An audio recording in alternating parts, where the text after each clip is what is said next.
I can't forget so much. Yes, sir. Here we go. All right, we live.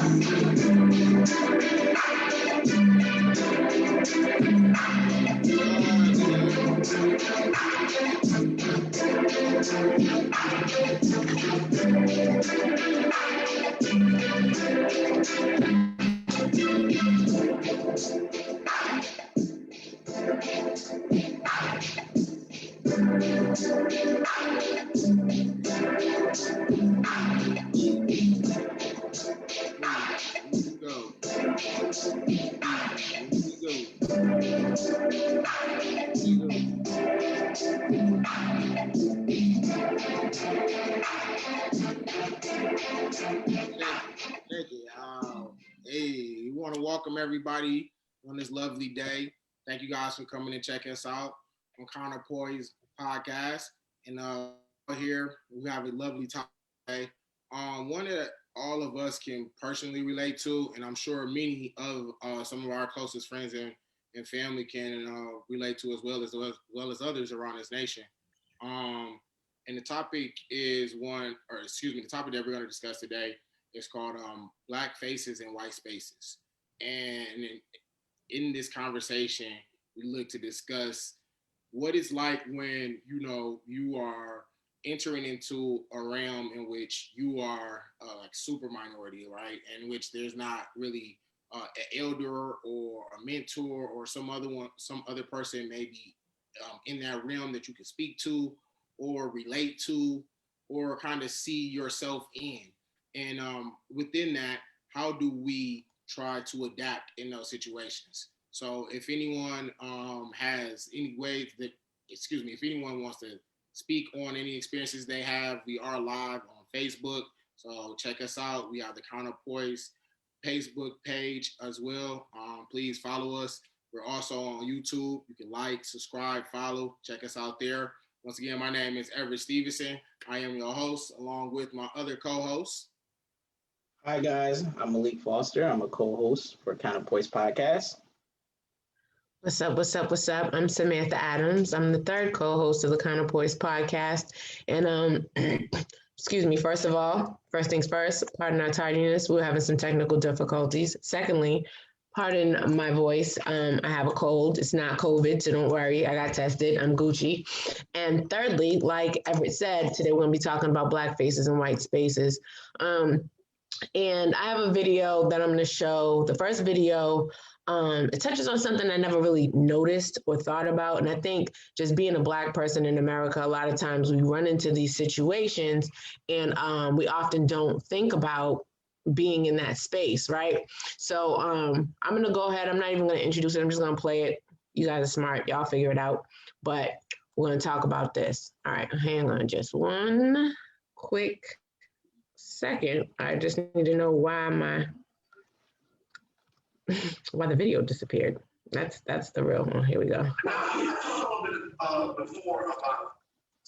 Hang on for a second, guys. Yeah, thanks for everybody joining this afternoon on our first Facebook Live. I appreciate the love, any support. So make sure y'all like the video, share it with your friends if you like our content.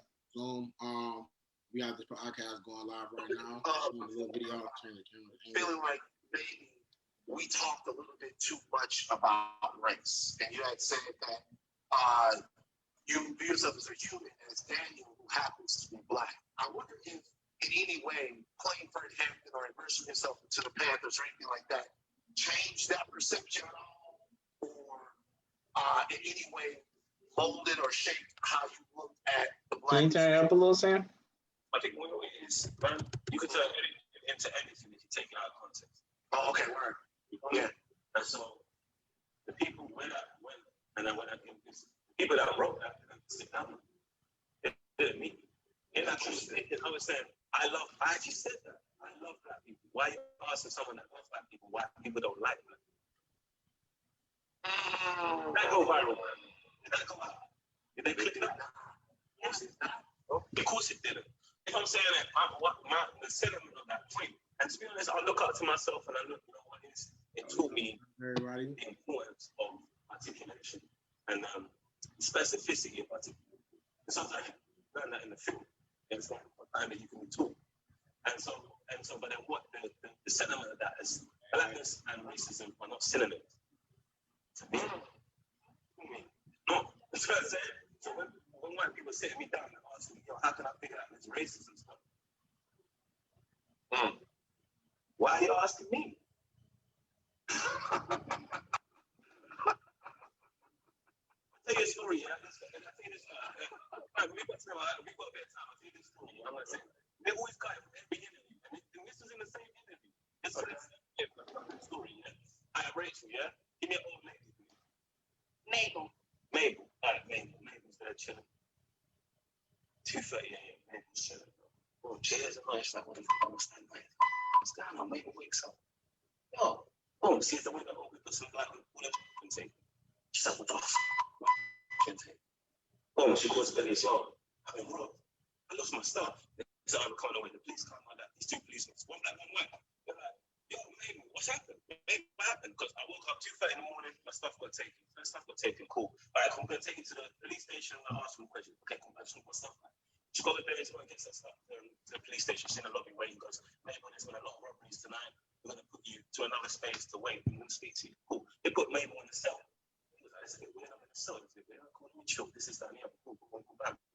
She's in the cell there. Chilling. 2-3 hours go by. Boom. They think, oh, yo, Mabel, we're ready for you. They take Mabel into the interrogation room. They put the recorder on. And they go, Mabel, tell us why you got robbed. Mabel has a decision in that situation. She can come to two conclusions. I see Rachel, man. She comes to two conclusions. She's either going, you guys, you police officers, are very good job, or you don't want to solve the crime. You feel me? Because you're never going to ask the person that's the victim of the crime why the crime happened. You're going to go out there and figure out and find the person who did it. And when you find the person who did it, you're not going to ask them why. Because robbers rob. That's what they do. So I'm sitting there in this interview, impacted by racism, and they're asking me why it's happened. I played in this game in 89. I don't know. I don't know why. I'm able to be able to understand and I can articulate it. And when I articulate why, they're still asking me questions. So I'm sitting there, I'm like, so my Mabel's going to be there, listen, you guys don't know what the fuck you're doing. I'm going to go out there, call my grandsons, and we're going to make it happen. I'm going to get my stuff back. I'm here to get my stuff. I'm not here to, what's that? I'm here to get my, you feel what I'm trying to say?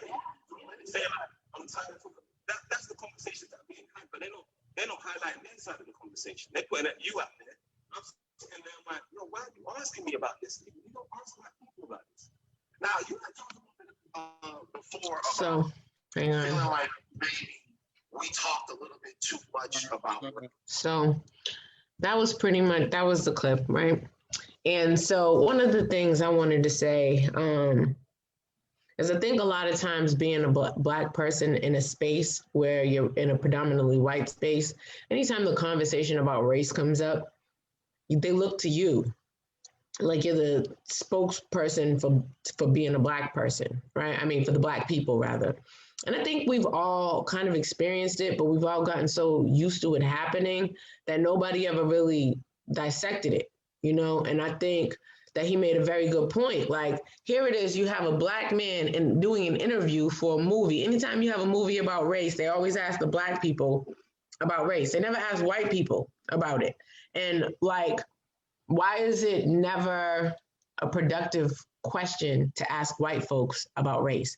It's like, I know I had an experience once where when the George Floyd stuff happened, and a lot of white people started to check their white privilege. A lot did. And I got a call from somebody that just wanted to talk about it. Now, this person wasn't even a friend of mine. It was like my financial advisor. He just wanted to talk about white privilege and race relations in America and stuff like that. And I gave him the conversation, but afterwards, I was like, why did he call me to talk to me about it? Is it because I'm an open individual? Is it because I am an articulate individual?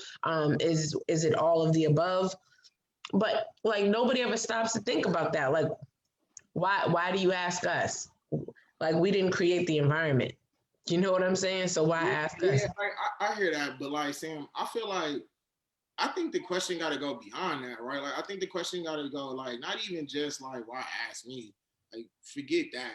Like let's go to the issue of like you know what I'm saying? Like why is this the situation that is being the case? Like why is it that I'm the one that has to answer for a group of people? You know what I'm saying? A whole, you know what I'm saying? And like and that in and of itself is the whole purpose of this whole conversation, right?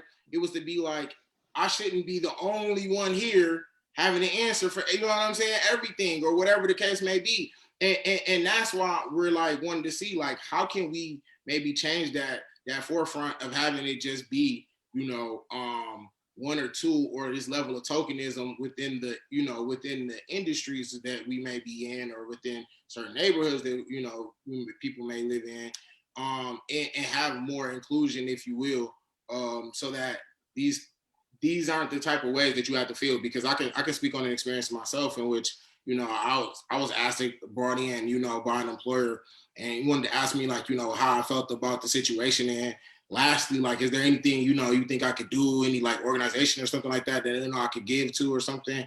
And I was thinking in my head, like, one, are you asking this like as a real concern? Because like if it came across sometimes, it may be looking as like it may have not have necessarily seemed like it was something that was like always forthcoming in their mindset, because of the fact that it was like, well, why is the action being taken at this moment? Like, right when we see freeways being shut down in the area in which I was in, you know, getting blocked, days and days and days of, you know, protests and things of that taking place. And so like, you know, the issues didn't just recently occur, you know what I mean? And so like, that's why to me, like when I was asked that in that space, it felt like weird, because it was like, oh, like, are they looking to see how you handle a certain situation if, you know, called into it on an issue, right? Because again, in our profession, you can't take anything personal. It's always just business. You know what I'm saying? No matter what is on the table, it's just business at the end of the day. You walking away, you going home. I'm not, you know, dealing with my life on the line in a sense. But it's still like you have to keep your composure and make sure. So it was like, you know, on an issue like that was that broad and that deep, that has so much to go into it, it kind of puts you in a place where you kind of feel like you have one or two ways or a few ways of acting and responding. Mm-hmm. Yeah, I think to answer Sam's question, I think the reason why they do ask us is to use it as a distractionary tactic to essentially say, look, why is this happening to you? And they're the cause of it, not the individual, but white supremacy. So white supremacy, oppressors, oppression, that's the root cause of the situation. And those people who have the power, wealth, and influence, which are generally white people, they're not going to be questioned about racism because they control and have the power and the wealth to combat any type of racism that you could do. Essentially, it's just going to come down to name calling, maybe some discrimination, but not racism. So racism has to be backed by discrimination, power, wealth, and influence based off of, you know, your skin color, right? So black people can't actually do that because we don't have the economic power to do so, to discriminate on that type of level. So all we can do is name call. We can't really prevent them from getting jobs, any resources. But Just opposed to them, they can do that. You see what I'm saying? So with us, it's just name calling, but they'll say, oh, black person, oh, you're being racist. So I think it's just a smoke and mirrors tactic to distract us from the problem at hand and preventing us from solving the problem when they try to reverse it on us. Like, hey, what do you think about racism? Why is this happening? What's going on? They know full well on what's going on. So they're not ignorant to the subject. So what were you gonna say? Well, yeah, that's what I was gonna say. Like, I understand that, you know, the subject is going on or the subject that matter, and this is like, again, like I said, this is not nothing that's a new issue as far as certain things that may come on and people are getting asked. And like, I was in a room the other day on a Clubhouse, and I heard a guy speaking on an experience, and he talked about how like when in his work environment, you know, he remembers when it was a person who was working, and the lady was like running in, I think like a Boston Marathon or something like that, and it was around that year in which the bombing occurred.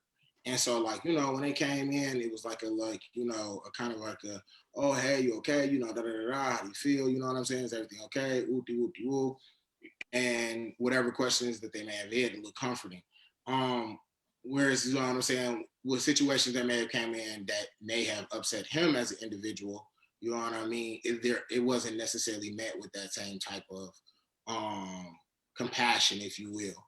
And so I want to phrase that question by saying, like, do you think that it would be best if we had it where people would come together and say, you know, in these spaces where you may be a minority, do you think it would be best if people just like don't speak on issues, or do you think it's best if you know you come forward and you say, hey, like, you want people to come in and say, like, what's going on? We've seen this going on in the news. You know, could you tell us about it, or would you rather you know, educate themselves and learn about it? Like, what do you guys just take on it? I think as a Black woman, you know, we get tired of having the conversation. You know what I'm saying? Tired, because we are constantly trying to explain to the masses, like, this is what's going on, that we're tired of this, you guys have to stop, yada, yada, yada, on so many different fronts, right? And we get tired of having to explain it. So the fact that folks are curious, there's nothing wrong with that. Asking somebody about their experience is okay, because, you know, I think in order to understand what's really going on from another space, you have to, you know, question the experience of others so that you can kind of understand it, right? But it's when you get to the how do we fix it?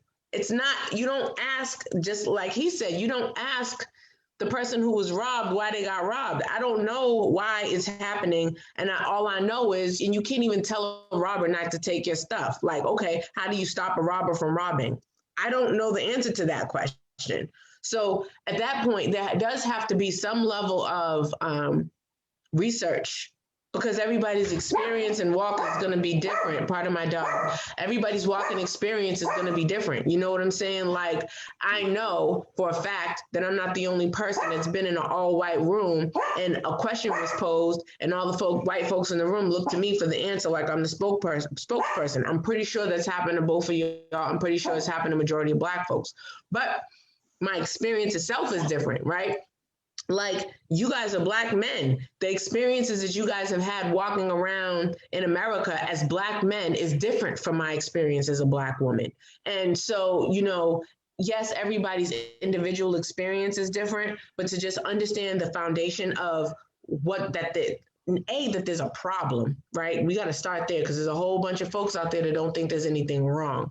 So once you admit that there's a problem and you start doing some self-reflection and trying to figure out things, I can understand asking those questions to, like, you know, try to pinpoint where you are on that road to being a better person, you know what I'm saying? And stuff like that. But I don't think it's our responsibility to educate everybody about the Black experience. I think some things that affect us as a culture are not caused by us as a culture, and but those things that are not caused by us, but we relate to them, and we relate to them as a group because we've all experienced them. Those are the things that have to be, you know, evaluated, and then eventually all the smaller things will change. I think it'll trickle down to some extent. That's just my opinion. I mean, I'm open to hear what anybody else has to say about it, because I don't necessarily know if I'm right or if I'm wrong, but that's just, you know, what I see from where I stand right now.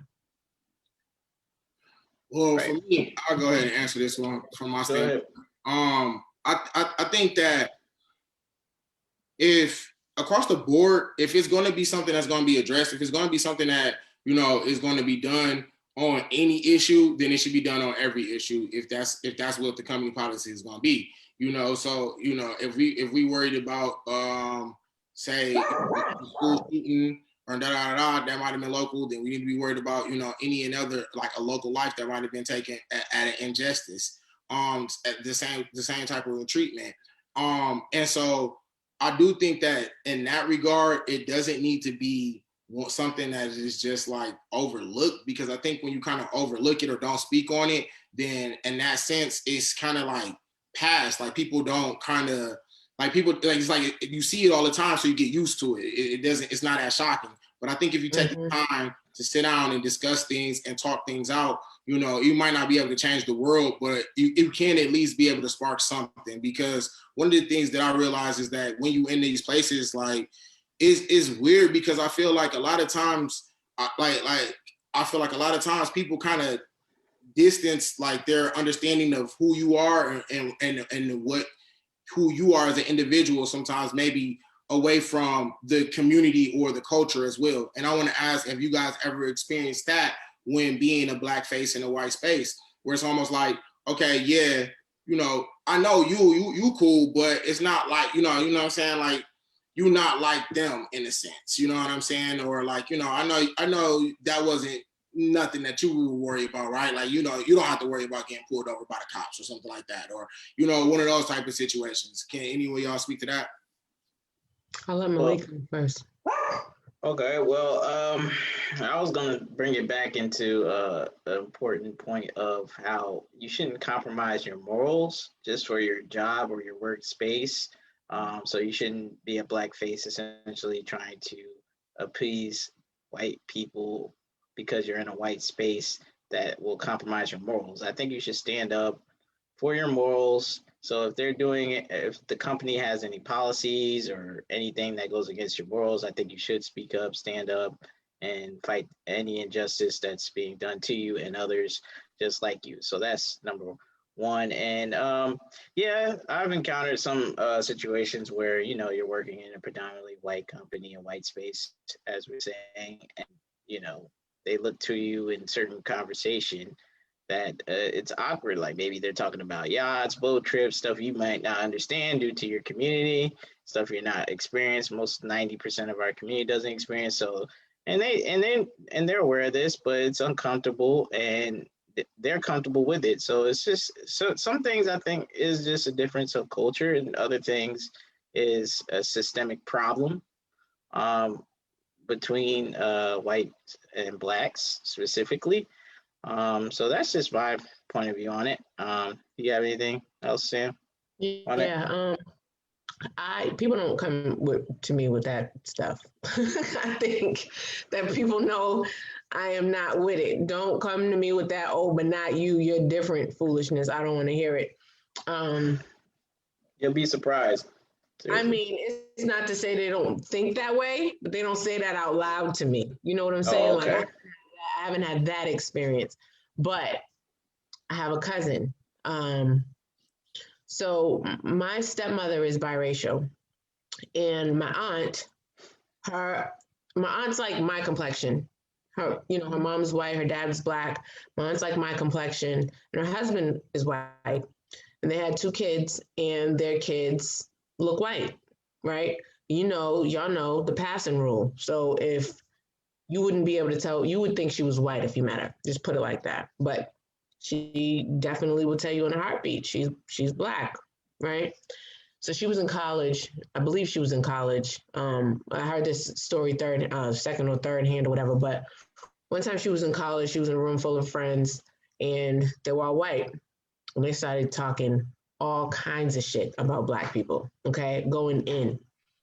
And my cousin, she just sat back and she watched and she listened and she let them go. And then at some point they turned to her and asked her what she thought. And she said, y'all know I'm black, right? And at that point, it was like silence, crickets, all that stuff. They didn't, oh no, we didn't mean you, that kind of stuff. And it was like, nah, she wasn't going for it. She cut them all off, the whole 9 yards. And I think that that's an experience. I've never really gotten to talk to her too much about that experience, but I can only imagine what that must have felt like for her. You know what I'm saying? To be treated as though you're different despite the fact of who you are. And it's like, I'm different in spite of who I am, not despite. Like just because I'm Black or, you know, I am a person of color or whatever, I shouldn't be treated differently. If I'm treated differently, it should be because of who I am, not what I look like. You know what I'm saying? Or how I treat you. You know, I think that a lot of times we get caught up in that. But with that being said, wait, E, did you want to add? I was going to try to segue into the next video. No, so I can set us up for this one. Mhm. It was a video that we saw of a journalist who was speaking on, you know, that very thing. And it was funny because it's actually of a coach who was just recently asked of the Tampa Bay Bucks, who was recently just asked a question about how, you know, how did he perform in his job? And this is one thing I think also we can speak on, right? Because it's part of the 48 laws of power. On the first rules, you know, to a degree, right? Because technically, as a coach, you have a higher level than a player. You know, on a totem pole, like you technically should be higher. But like when you're a quarterback, you're almost like the franchise, you know, golden child, right? Like everything kind of rides around a quarterback.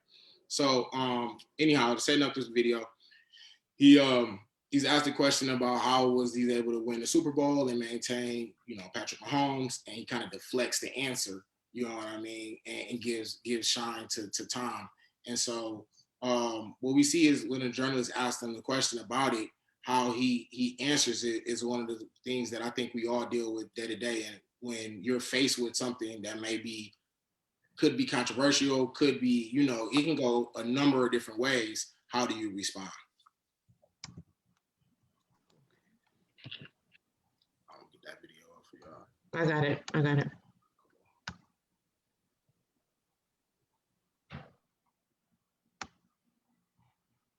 Oh, hold on. Let me get the sound. Sorry.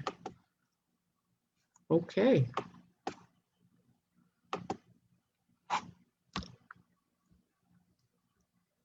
I don't know why the sound is not unmuting. Are you able to pull it? Excuse us for the technical difficulties. We are not IT folks. Okay, in a second. Every time I go to unmute it, it's like not unmuting. Instagram trips sometimes with that. Yeah. And it's really not the best for desktop either. I know. Let me press play and then try unmuting it, see if that works. Nope. Yeah, you able to pull it up? Sorry, guys. Why is it stuck on mute? That's weird. Give me 2 It's seconds. really weird. My browser up. But All right. I'm gonna keep trying. Do you want me to stop sharing so you can do it? Yeah, go ahead. Stop that, and you can share. All right. I'm not sure what happened, but I mean, it was definitely queued up. Yeah. We can't see his screen yet, E. Just a And second. pardon my dog. The dog's upstairs, and the dog upstairs and my dog be yelling at each other. They be talking. They be having meetings. I don't even think it's a meeting. I think they be arguing, like, because the dog upstairs, he runs around and makes mad noise, and he's smaller than my dog. Y'all seen Chino was little. Yeah. He makes a lot of noise, and Chino, I think he gets fed up because, you know, Chino's a little older. Oh, Chino okay. gets fed up, so it's almost like he wants his piece. Yeah, it's almost like he's telling him to shut up all that racket. Yeah, right. You know what I'm saying? I swear that's what Chino says. I think that in a former life, Chino was an old Black man. That's funny. You know, he don't be with the Yeah, it's the foolishness. video with Byron Leftwich. Yeah, are you able to get the volume working? Yeah, we got it. One second, guys. That's so weird that the volume won't work. Mm-hmm. It's them PCs. Y'all gotta stop playing, man. Oh, sorry. Be professional about y'all craft, man. The defense. He's talking about be professional about our craft. That was Todd. You want to talk about Black people's ability to think quickly? Think about the amount of times in a given day where you have to, in a matter of seconds, decide, how am I going to handle this? What's my response going to be? Like, am I going to take the high road? Am I going to smile? Am I going to laugh? Am I going to diffuse it? Am I going to actually confront it? Am I going to make a teachable moment out of this? All of this happens in about 5 seconds. Yeah, 5 seconds. What was your number one goal on the defensive side to shut Mahomes down? I think you got the wrong guy. I had nothing to do with that. That was Yeah, so that was that. All right, that was that clip. And yeah, simple question. But as you see, he kind of laughed off the answer. You know, and I mean, Tampa Bay's defense did an excellent job. You know, definitely could have took credit for that job. But again, just kind of like, you know, shit it off to the side, let that kind of be what it was gonna be, and went on this day.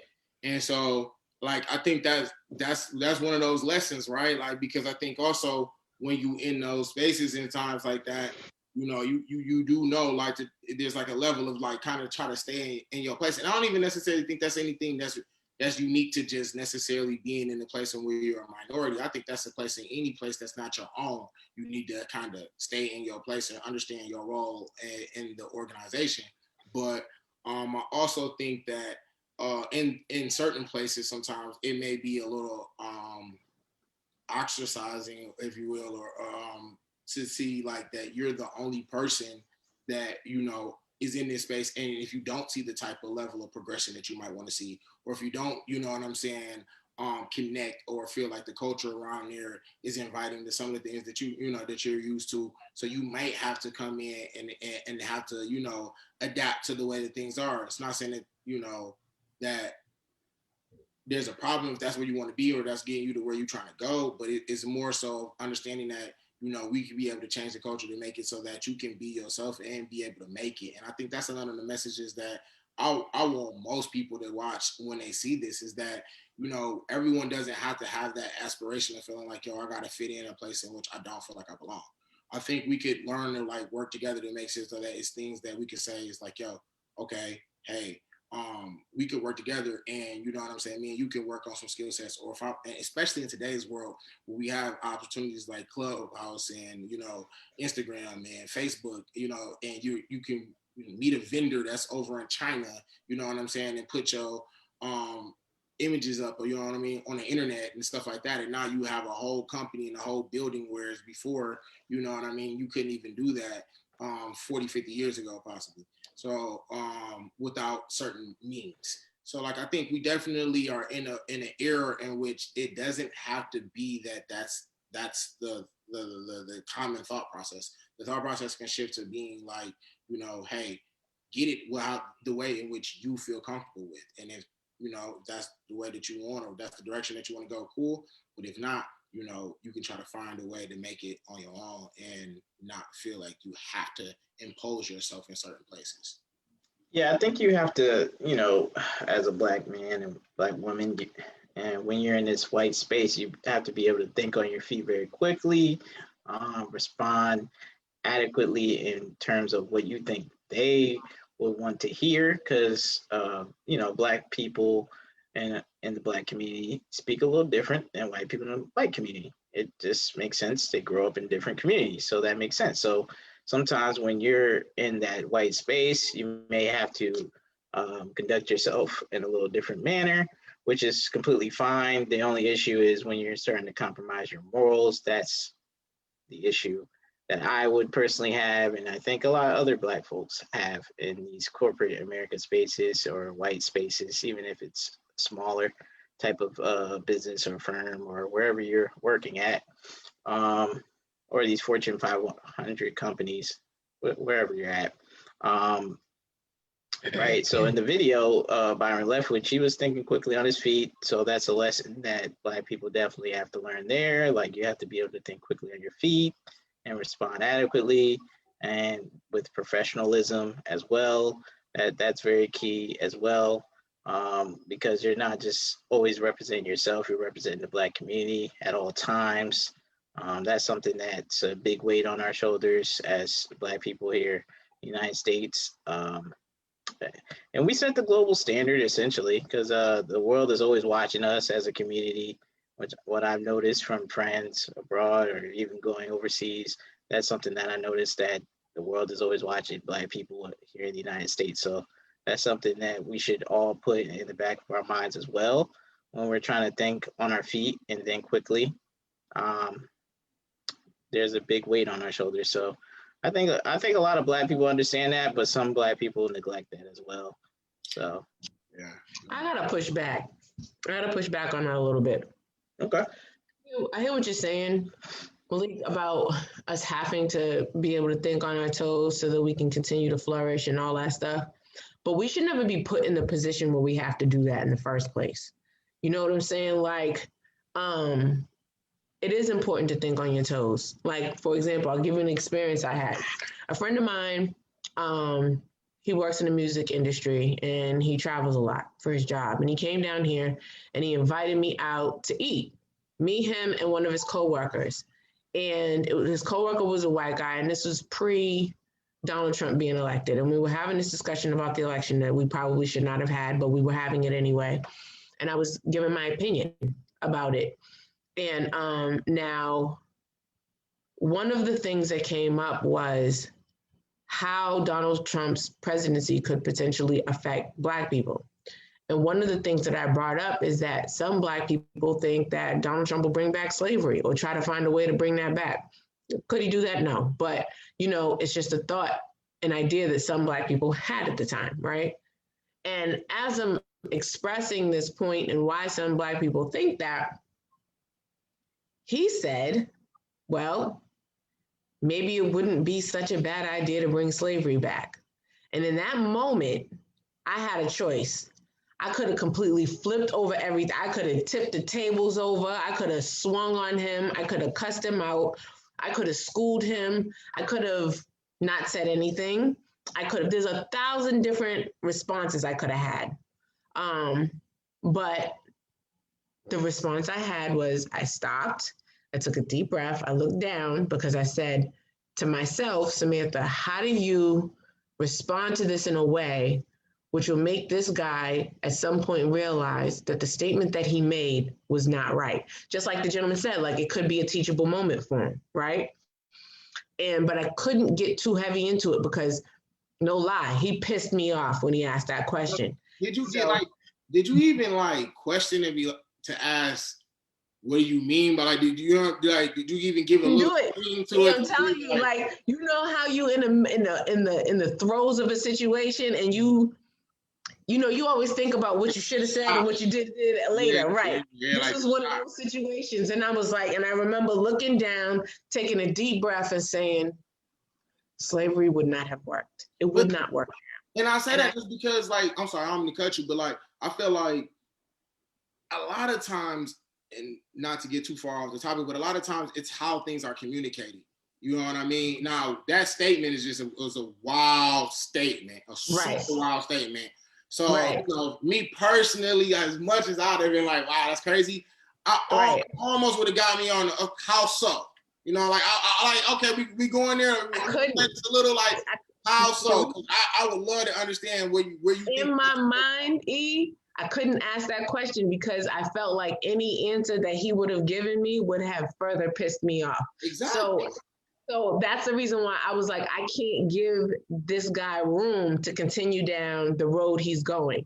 Otherwise, it's going to be it's space and opportunity and smoke in the city. You know what I'm saying? At the time, I had just graduated law school, character and fitness is pending. You know what I'm saying? You trying to risk it, yeah. You ain't secure a bag. You don't want to risk it for the biscuit. I got it.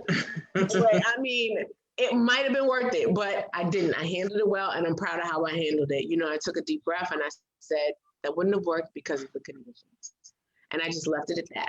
Hey, look, I'm sorry. I was gonna say when you finish that thought, I got another question that I had to leave it at that because I knew that if I continued to go further down, he was like, "Oh yeah, that's right, the conditions." Like he didn't think about that. And I looked at my friend, and my friend couldn't look at me. And I asked my friend later on about it, and he was like, "Sam, I'm real proud of you because I thought you was gonna hit him. I thought you were gonna hit him." I'm like, "I'm not gonna hit him. His ignorance is not my problem. His ignorance is his problem." But believe me, the thought crossed my mind, but we all have to think on our toes on a daily basis when we're approached with this type of thinking. You know what I'm saying? And I think the problem, and that's what I was saying to you, Malik, as far as the pushback is concerned, although I agree that that's where we are and what we have to do in order to function in society because all eyes are always watching us. The problem is that we should not have to. People should not feel so emboldened to put us in that position where we have to think on our toes because we don't do that to them. You know what I'm saying? I don't think we have to, Sam. I think when we're in a white space, we're in a position where it's like where we feel forced in order to survive in that space, as opposed to if we were comfortable in our own space, we wouldn't have to do certain things like that. So that's really what I meant by that. When you're in that particular space, that leads to those particular decisions that you feel like you have to make in order to survive in that space. And they also put that pressure on you because, you know, when you're the only Black person in the space, or one of the few Black people, you're working 10 times harder than the other people around there. You're just trying to stay above water. So that's something that we all kind of can feel the weight of. If you're a Black person, you've ever been in a white space, white company, you know what that's like. So what were you going to say, E? I know you had a question there. Oh yeah, no, I wanted to kind of change that focus because I know that's one of the things that you guys already kind of naturally took it there, which was like, how do we think we can effectively move in these spaces? And then what's some other ways in which we can try to bring more inclusion into these places? I think that we can effectively move in the space by, you know, learning as much as you can in that space, and then eventually creating your own space where other people like you can be in your own space. So essentially what I'm saying is creating a Black space. So if there wants to be white or Black or whatever, yellow, brown, any other groups of people that want to be in the Black space, then they can be in the Black space, but you're the one who controls that space. So building up the communities where our spaces are the norm is the solution to the problem, because continuing to go to the white space, being a Black face in a white space, essentially being a Black person in a white company or corporation is what we're saying, isn't working out. That model has been tried and true for years, and we've realized, you know, Black people haven't made any progress. They'll show us these fluffy, fake statistics, but in terms of the real numbers, in terms of wealth, money in our pocket, it hasn't moved. So that's the main problem we're having. And we're noticing they're lending us giving us mortgages less, lending out money less. Even with the PPP loans, a lot of Black people didn't get them as much. I mean, there's a more national debate and discussion about, you know, helping Black people, because I think on a national level, due to the past elections, you know, these politicians are seeing, okay, Black people are making an impact, and, you know, they vote as a block. Every other group kind of votes all over the place, so that's very important. But I think this past election and this current president, Joe Biden, he has to really do a good job, or there may be a shift coming up, because, you know, the older people are getting older and they're not going to be here forever to carry weight as much, and younger Black people they're thinking a little differently than older Black people. So that's something to watch out for. That's something that they're going to have to look out for. So that's my thoughts on it. You have anything, Sam? Yeah, I think that I do agree with that to an extent, Malik. But I think there also has to be accountability, right? I think that we're the minority in this country, right? So to think that we're always going to be able to have our own space is we're not going to be able to do that without others. I mean, it's not to say that it's impossible. I just think it's a more difficult to do. But I think that in the meantime, like while we're trying to work towards finding ourselves in a better space, gaining more, and doing more for ourselves as a culture and community, we have to hold people accountable for trying to push us into that box, right? So like the question you posed earlier, you know, oh, I don't mean you, buddy. I mean, you know, the rest of them. Or like, you know, being the token Black person or the only Black person in a room.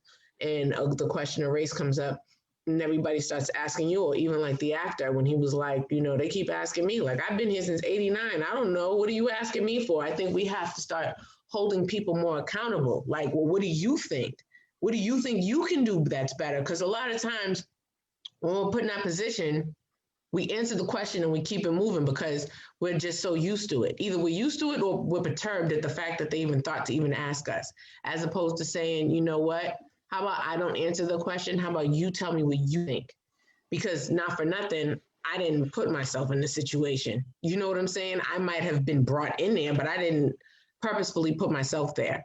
And I think that in order for us to be able to move forward and together, we got to be able to understand where each other's coming from without just asking the token Black person in a room full of white faces what they think or why they think something is or what they think they can add. I mean, I think that white folks need to be held accountable too. You know, it's in sharing their opinions and thoughts and what they think, because not for nothing, they have more power to fix it than we do. Because if we had more power to fix it, we'd be further along than what we are. You know what I'm saying? We would be. Okay. And so I like what both of y'all just said. I think a lot of more inclined with Malik, but I think a lot of it is absolutely what you guys said. But I also wonder about the thing, because what you first, let me start with what I was saying with Malik. I agree with what you're saying in reference to, like, if the individuals who are able to, make it in certain spaces or who are able to ascend to a certain level, I think it would be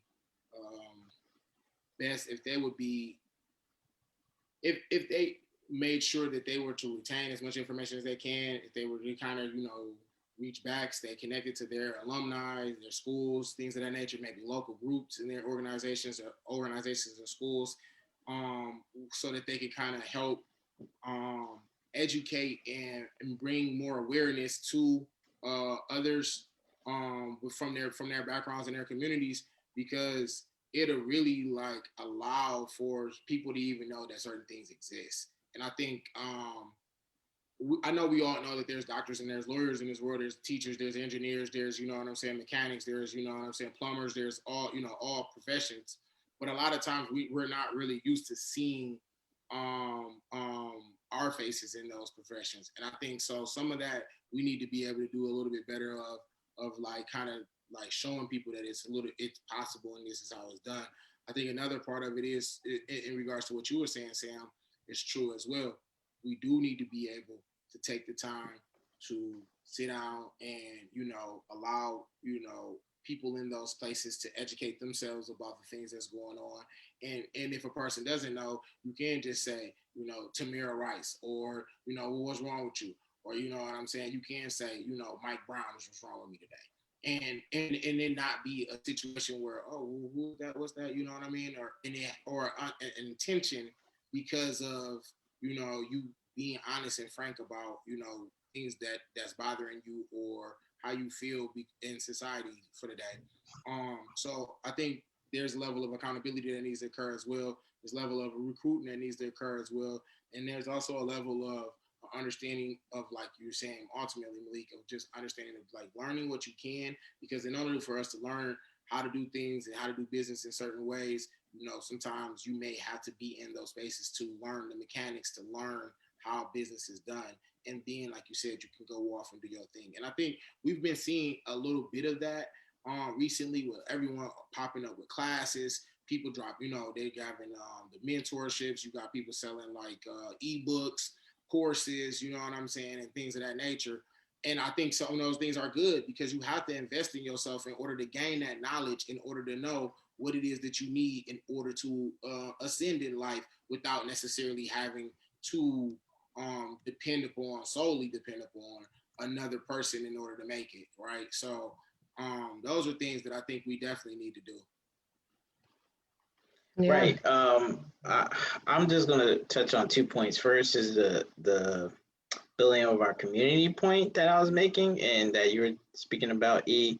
I think that's the solution. Like when you're in that white space and you're trying to, learn as much as you can, grow yourself individually, you do want to like reach back and help the community out, because if the community prospers, you will prosper as well. So it's very important to give back to the community. I'm starting to see that more, so that's a good sign too.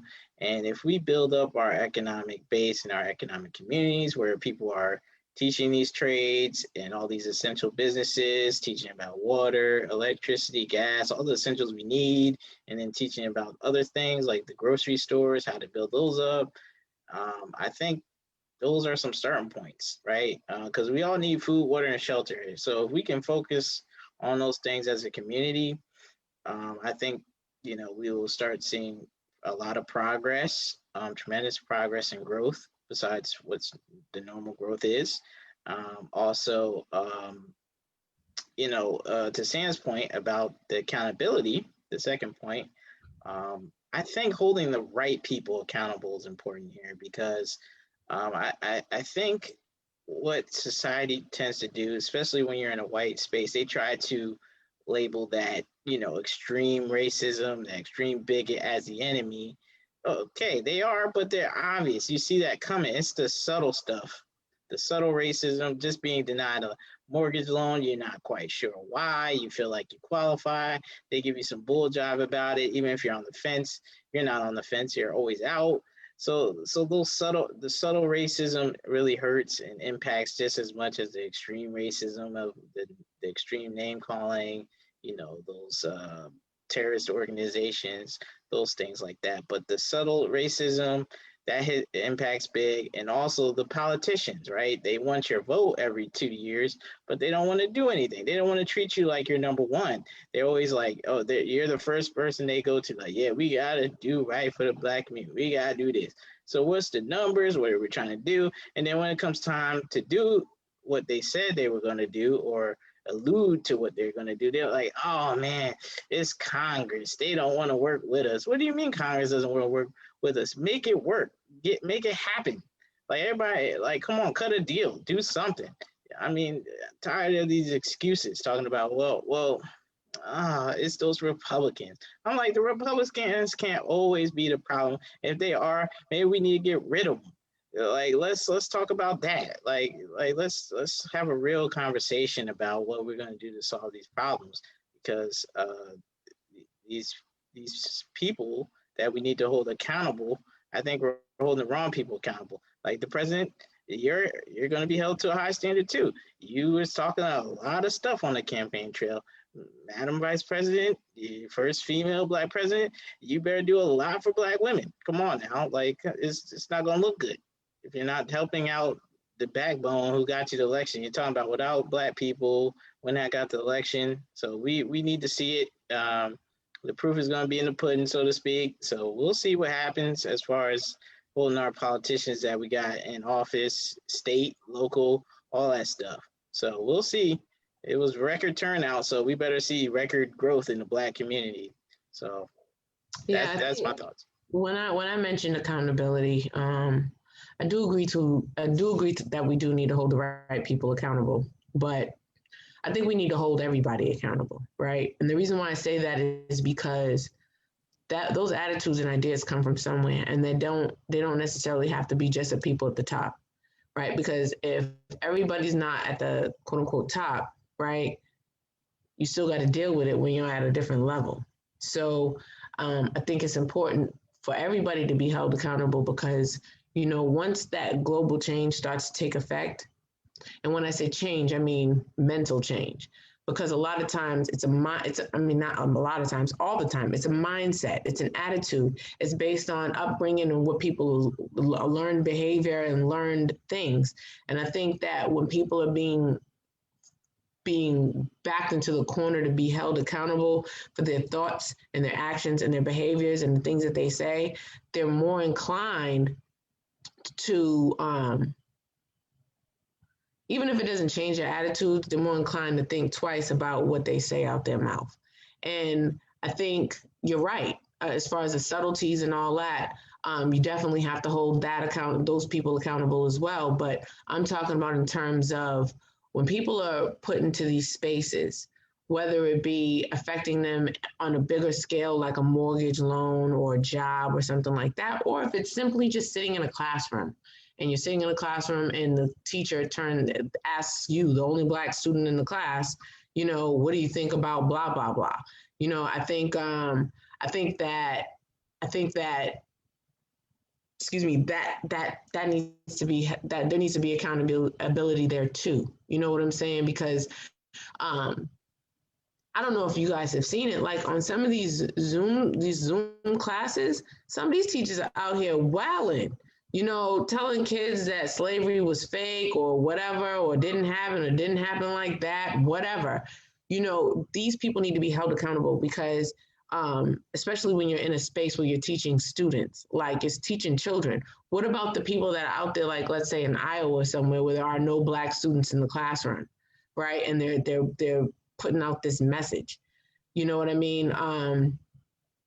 And when you talk about the accountability, all of these people need to be held accountable because we have to be on the same page in order to push forward. Well, everybody doesn't, but a majority does. And I think one of the benefits, one of the good things about, people even bothering to ask, something to touch on that you said, Everett, earlier, one of the benefits of people even asking is the fact that they're thinking about it, right? I don't know if it's a trendy thing that's triggering them to think about it because this stuff has been going on for a million years, you know what I'm saying? But I do think that it's good for folks to be at least trying to check themselves, be introspective, and try to figure out what they can do to make whatever valuable changes that they need to make to help push our culture forward. You know what I'm saying? And that in lies another level of accountability, and it's self-accountability too, to check yourself. And I think a lot of times people definitely need to check themselves. Even we do. Right, Sam. I think us as individuals need to hold ourselves accountable, and then also hold the community as a whole accountable. Say, hey guys, we're not doing this right. I don't think this is helpful to us as individuals and us as a group. I think this is detrimental to the group, which leads to it being detrimental to us as individuals.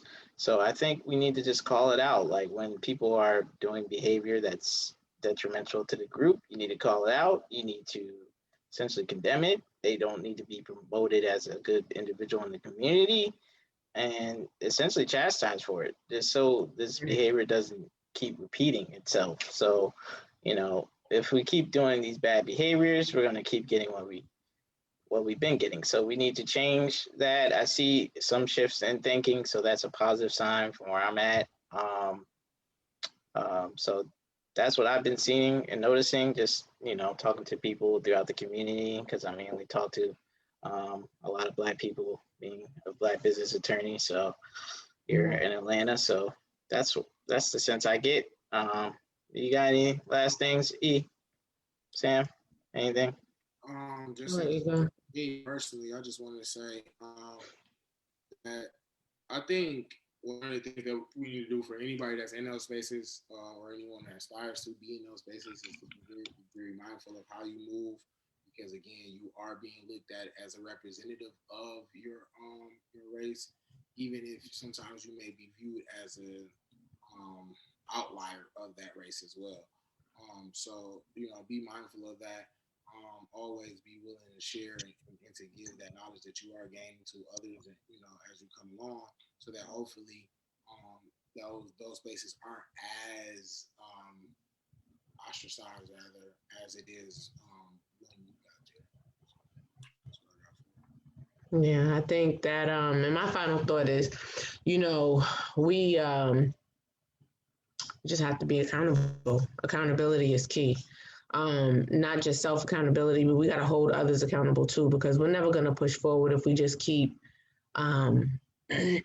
allowing people to put us in a box and just staying there. And I think that it's important to be mindful to how you respond to things as opposed to how you react, right?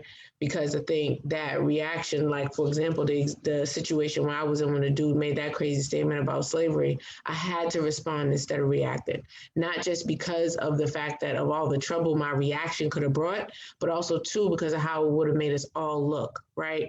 It's like, we are representatives, and we often have to think about that, but we have to hold others accountable for trying to put us in a box. And that putting us in a box ain't it, because we're bigger than that. We're too big to be, cornered. And also too, like, people have to pay attention. Like, it's not okay to just think that it's cool to just ask these kinds of crazy ass questions, just because I share the same skin color as the next person.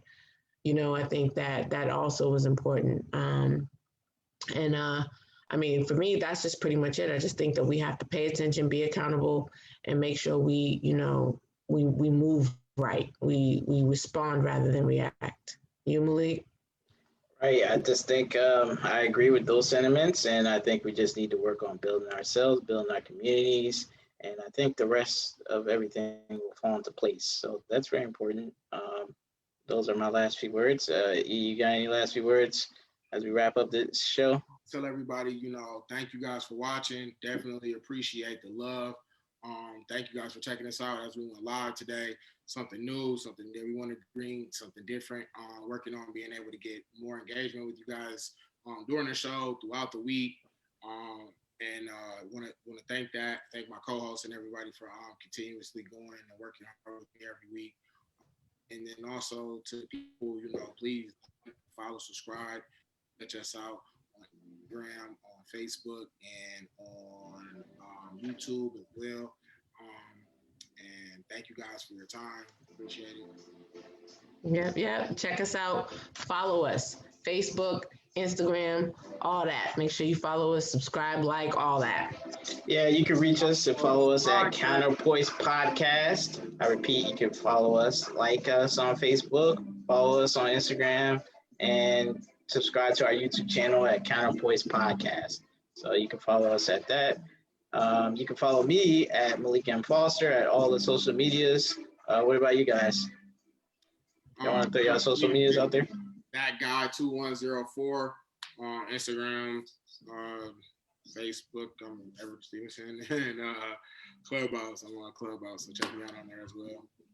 On Instagram, I'm Samantha Renee 77_ESQ. On Facebook, I'm Samantha Adams. I think it's -ESQ. But please follow us. Check us out on Counterpoise, our social medias. We're here. It's good seeing y'all. Oh, and thank you for staying tuned with the technical difficulties and our tardiness. We appreciate y'all for that. And guys, if y'all want us to talk about a specific topic, just drop a comment below in the video and we'll try to discuss it. So thank you for watching.